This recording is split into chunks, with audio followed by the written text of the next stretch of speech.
नमस्कार दोस्तों, स्वागत है आप सभी का समाचार कैरी हिंदी न्यूज चैनल में। 3 कृषि कानूनों की वापसी के बाद किसानों की जीत, जश्न, ढोल नगाड़े, खुशियों का माहौल और आज एक लंबे अरसे के बाद किसानों की घर वापसी। लगभग पिछले 380 दिनों से पूरा प्रकरण आप सबने देखा, आप सबने सुना और आज जिस जोश, जिस भाव और प्रेम के साथ आज किसानों ने घर वापसी की है, इन सब तमाम बातों पर आज हम चर्चा कर रहे हैं। अखिल भारतीय जाट महासभा के युवा राष्ट्रीय अध्यक्ष भाई विक्रम सिंह देसवाल हमारे साथ हैं। स्वागत है भाई साहब। धन्यवाद संजय भाई। एक लंबा अरसा और इतना बड़ा आंदोलन जो भारत देश के इतिहास में दर्ज हुआ, उस आंदोलन की आज एक सफल, उसका जो मैं कहूंगा कि आंदोलन में जो किसानों की जीत का जश्न है, सीधे सीधे सबसे पहले उस पर चर्चा करते हैं। संजय भाई, जैसा कि हम सब जानते हैं कि ये आंदोलन लगभग 380 दिन से चल रहा था जी। और शुरुआत में जब ये किसान आए, दिल्ली के बॉर्डर पर पहुंचे, तो सभी का एक मन बना हुआ था कि कानून बनने के बाद वापसी नहीं होते। लेकिन किसानों ने ये बता दिया कि इस देश का अन्नदाता सिर्फ खेत में काम करना नहीं जानता, सिर्फ खेत को जोतना नहीं जानता, सिर्फ उस मिट्टी को खोदना नहीं जानता, वो सरकार की जड़ें खोदना भी जानता है। और उसने आज भारत देश के अंदर उस जज्बे ने एक ऐसा दिन हमारे बीच में ला दिया कि जिससे आने वाले इतिहास में, चाहे कितनी बड़ी सरकार हो, चाहे कितना ही पावरफुल प्रधानमंत्री बैठा हो, उसको ये याद रखना पड़ेगा कि किसानों के सामने ना कभी किसी की चली ना कभी चलेगी। इसमें खुशी तो है ही कि आज किसान अपने घर चले गए। आंदोलन को मैं तो कहूँगा स्थगित कर दिया गया। लोग तो खत्म कह रहे हैं, मैं तो कह रहा हूँ स्थगित कर दिया गया, क्योंकि आने वाले समय में अभी कुछ मुद्दे हैं एमएसपी जैसे, जिन पे हो सकता है कि आगे दोबारा अगर सरकार की बात नहीं बने तो कुछ हो सकता है। लेकिन इस आंदोलन को आज भारतीय जनता पार्टी की सरकार, नरेंद्र मोदी जी प्रधानमंत्री हैं, शायद अगर पहले कर लेते तो जो सैकड़ों शहादतें हो गई उनको रोका जा सकता था।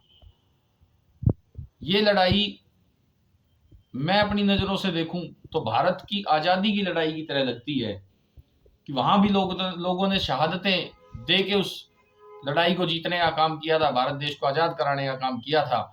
और आज किसानों ने भी अपनी शहादतें देकर इस सरकार को झुकाने का काम किया है। तो इसमें कहीं खुशी, कहीं गम भी है। और हम तो ये मानते हैं कि देर आए दुरुस्त आए, और इस आंदोलन की जीत को मैं तो श्रद्धांजलि के रूप में उन्हीं को समर्पित करना चाहूंगा जिन्होंने अपनी शहीदी इस आंदोलन के दौरान दी है। चलिए, आपने आज एक और अध्याय जुड़ता देखा भारत की राजनीति में। विश्व के इस सबसे बड़े लोकतंत्र में लोकतांत्रिक मूल्यों की, लोकतांत्रिक व्यवस्थाओं की बात अक्सर हम करते हैं।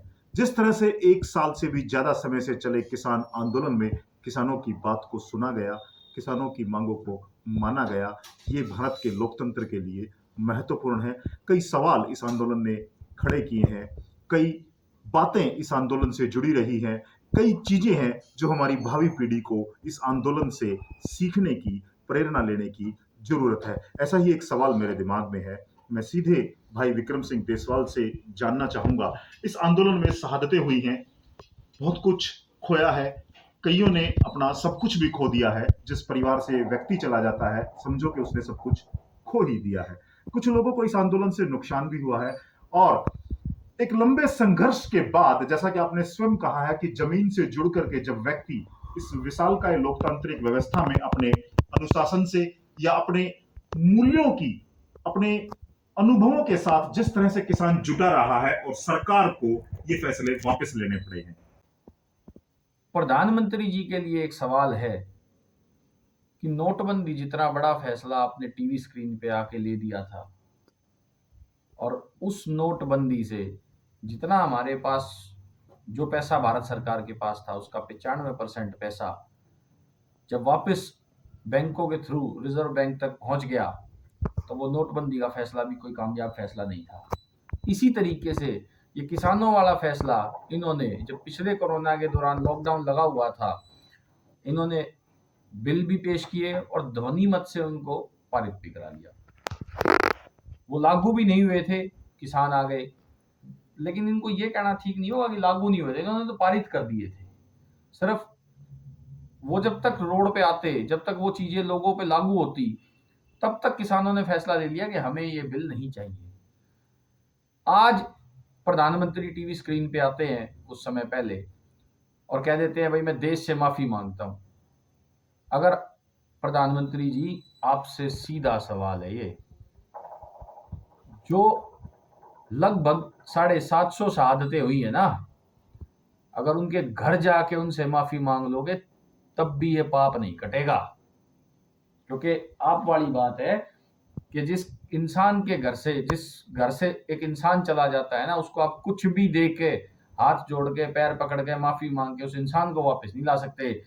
तो प्रधानमंत्री जी, आपने देर कर दी और इस देर का परिणाम आपको आने वाले समय में, चाहे वो वोटों के माध्यम से हो, भुगतना पड़ेगा।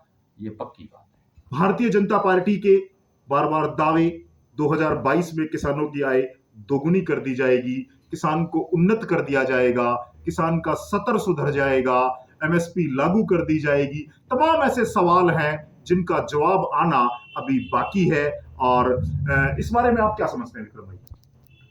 संजय भाई देखो, सरकार जो है ना, सरकार बनाई जाती है लोगों के लिए, उनके भले के लिए। सरकार हठ धर्मी फैसले लेने के लिए नहीं बनाई जाती। आप देश के किसान को अगर एक एक साल दिल्ली के बॉर्डर पे रखोगे तो आप देश चलाने की बात करते हो, ये गलतफहमी है। दूसरी बात, इस आंदोलन की जीत का महत्व मेरे लिए ज्यादा क्यों है, क्योंकि युवा होने के नाते और युवा की जिम्मेदारी होने के नाते, अगर आज ये आंदोलन किसी भी तरीके से फेल हो जाता, किसी भी कारण से, तो आने वाले भविष्य में कभी कोई आंदोलन भारत सरकार या भारत देश के अंदर नहीं होता।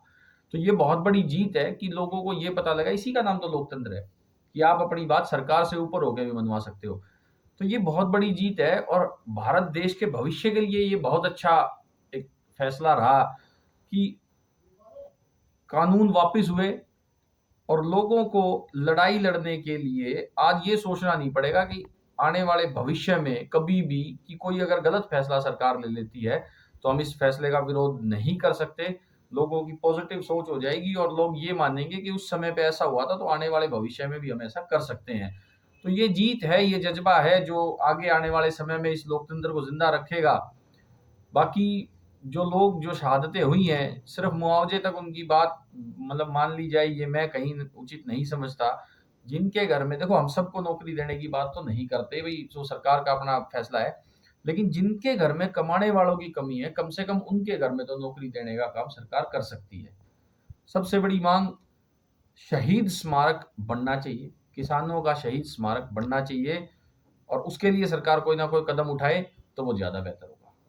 चलिए, शहीदों का शहीद स्मारक बने, ऐसी मांग आज अखिल भारतीय जाट महासभा के युवा राष्ट्रीय अध्यक्ष विक्रम सिंह देसवाल ने अपने कार्यालय से की है। तमाम जो शहीद हैं, सरकार उनके प्रति उदार भाव अपनाए, सरकार उनके प्रति सहानुभूति दिखाते हुए उनकी बेहतरी के लिए प्रयास करे, चाहे वो नौकरी के माध्यम से हो, लेकिन शहीद स्मारक बने, ऐसी मांग आज यहाँ उठी है अखिल भारतीय जाट महासभा के इस कार्यालय से। और तमाम ये जो चीजें घटित हुई हैं, लोकतंत्र को कितना प्रभावित कर पाती हैं, कितना हम इन आंदोलनों से सीख पाते हैं और कितना भारत की राजनीति में आ रही विसंगतियों को दूर करने के लिए, भारत के लोकतंत्र को मजबूत करने के लिए आने वाली पीढ़ी इस आंदोलन से कितना कुछ सीख पाएगी, ऐसा भी हम उम्मीद करते हैं।